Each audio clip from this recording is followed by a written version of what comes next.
আসসালামু আলাইকুম। আমরা অনেক সময় ডাটা ব্যবহার করি। ডাটা ব্যবহার করে আমরা কম্পিউটার চালাই অথবা ল্যাপটপ চালাই। এখন আমার ডাটা চলন্ত অবস্থায় যদি আমার উইন্ডোজ আপডেট হয়, তাহলে আমার ডাটা অতিরিক্ত খরচ হয়ে যেতে পারে। এখন অতিরিক্ত খরচ যাতে না হয় সেক্ষেত্রে আমার করণীয় হচ্ছে উইন্ডোজ অটো আপডেটটা বন্ধ করে দিতে হবে।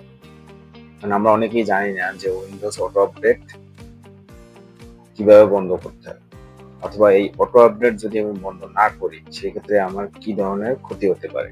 প্রথমত, আপনি যদি ডাটা ইউজার হন তাহলে আপনার প্রচুর পরিমাণ ডাটা খরচ হবে।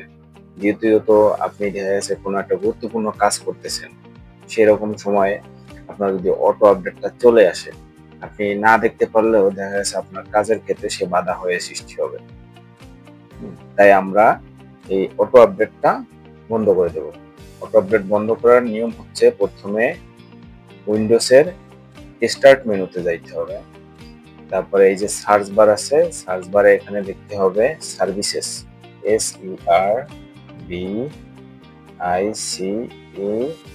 SERVICES, সার্ভিসেস লিখে ওকে, আমি এই সেটিংটা চলে আসছে, এই সেটিংটায় চলে গেলাম। এরপরে একবারে স্ক্রল করে নিচে চলে যাব। এই যে নিচে চলে যাচ্ছি, এখানে এই যে উইন্ডোজ আপডেট এটা ম্যানুয়াল করা আছে, এটা আমি ডিসেবল করে দেব। ডিসেবল করে অ্যাপ্লাই করে দেব, অ্যাপ্লাই করে ওকে দিয়ে দেব। এখন এই যে দেখেন আমার উইন্ডোজ আপডেট ডিসেবল হয়ে গেছে। সেম ভাবে আপনি আপনার